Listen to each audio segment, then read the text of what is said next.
کیسی بھوک اور پیاس کے عالم میں نماز.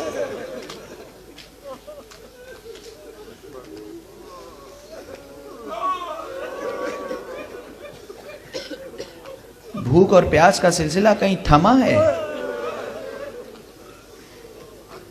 برابر یہ روایتیں، میں تو بہت چند روایتیں مصائب میں پڑھتا ہوں، مستقل وہی، لیکن کبھی ان کی تاثیر اور المناکی میں کمی نہیں ہوتی. قید خانہ شام میں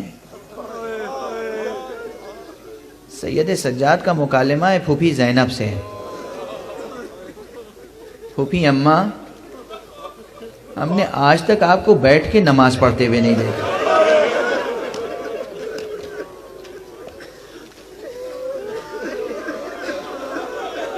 کیا سبب ہے کہ اب آپ بیٹھ کر نماز پڑھ رہی ہیں؟ اور بی بی کا جواب سنیں گے. بی بی فرماتی ہیں، بیٹا کربلا سے آج تک آب و دانہ اتنی کم مقدار میں آتا ہے جو بچوں کے لیے کافی نہیں ہوتا. میں اپنے حصے کی غذا، اپنے حصے کا پانی بچوں کو پلا دیتی ہوں. اب اتنی طاقت نہیں رہ گئی کہ کھڑے ہو کر نمازیں پڑھ سکتے.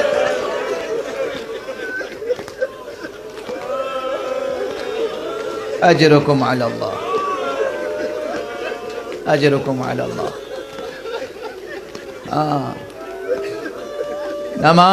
نماز اور دعا ساتھ ساتھ ہے. موضوع ذکر ساتھ ساتھ ہوتا ہے. نماز سے دعا کا ذکر جدا نہیں ہوتا نا. نماز تو خود دعا ہے. نماز کا ذکر آتا ہے تو دعاؤں کا بھی ذکر یاد آ جاتا ہے. کیا کیا قیامتیں گزری بھوک اور پیاس میں نماز، اور بھوک اور پیاس میں دعا. اور وہ بھی کیسی دعا؟ اب میں ایک روایت، یہ بھی بہت مشہور روایت ہے. جب لٹا ہوا قافلہ کوفے سے گزر رہا تھا، کوفے سے گزر رہا تھا تو ایک بی بی اپنے گھر میں بیٹھ کے قرآن کی تلاوت کر رہی تھی. بڑی خوش نصیب بی بی تھی، خوشحال بی بی تھی. اس کے یہاں نوکرانیاں تھیں، کنیزیں تھیں، غلام تھے. فراغت خاطر سے ذکر خدا میں مشغول تھی، تلاوت قرآن کر رہی تھی. اس کی کنیزیں آئیں اور کہا کہ خزادی، شہزادی، اپنی آقا کو خطاب کر رہی ہیں کنیزیں. ایک اسیروں کا قافلہ گزر رہا ہے، آپ بھی دیکھ لیں.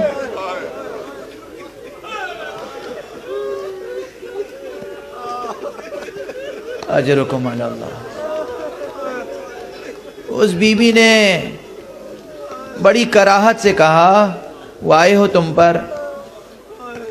ارے میری بی بی زینب نے کہا ہے اسیروں کا قافلہ نہیں دیکھا جاتا.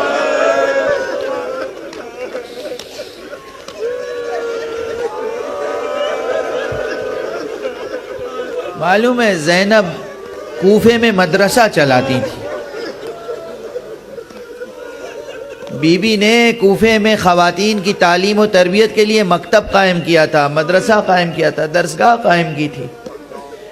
اور یہ بی بی انہی کی تربیت یافتہ تھی. کہا کہ میری بی بی ہمیشہ کہا کرتی تھی اسیروں کا قافلہ تماشے کے لیے نہیں دیکھا کرتے.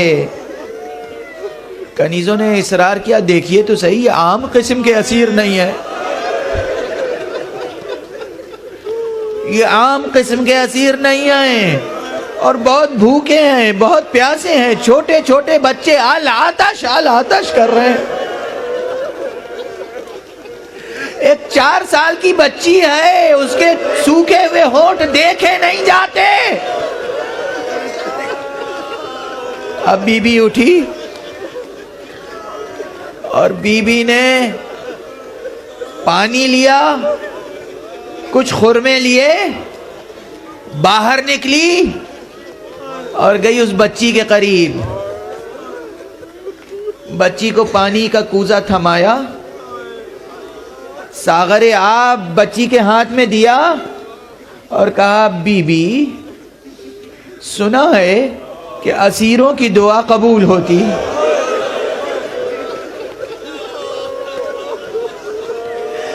بی بی میری خواہش ہے میرے لیے چند دعائیں کر دو. جناب زینب نے پیچھے سے فوراً بچی کا ہاتھ پکڑ لیا. بیٹی دعا پہلے کر دو، پانی بعد میں پینا. اجرکم علی اللہ، اجرکم علی اللہ. بچی نے ننھے ننھے ہاتھ بلند کیے، سوکھے ہوئے ہونٹوں سے دعا کا ارادہ کیا اور ایک مرتبہ پوچھا بتائیے آپ کی دعا کیا ہے.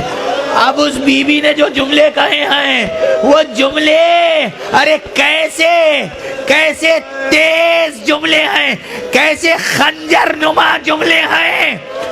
دعا یہ ہے کہ جیسے تم یتیم ہوئی ہو میرے بچے یتیم نہ ہو، جیسے تمہارا قافلہ اسیر ہوا ہے کبھی ہم اسیر نہ ہو.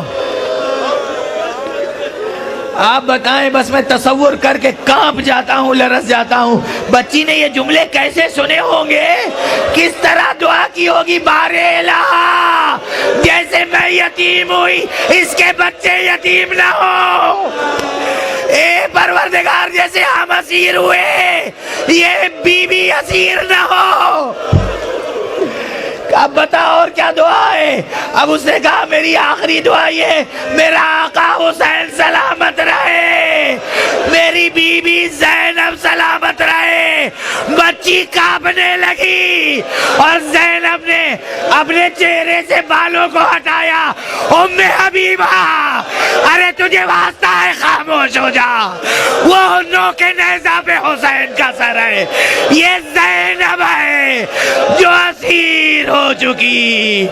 یہ 4 سال کی بچی حسین کی یتیمہ ہے جو تیرے لیے دعا کر رہی ہے.